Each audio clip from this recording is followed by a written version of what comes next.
We respect Burnley a lot, not only because we lost there, because of the season and how I said the style of play is clear, but that means so they are good in it, as good as they want to be.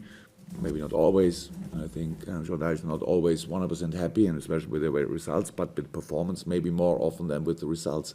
So they think they are close to it. We think too we are close to change the situation, and so we will try all we can.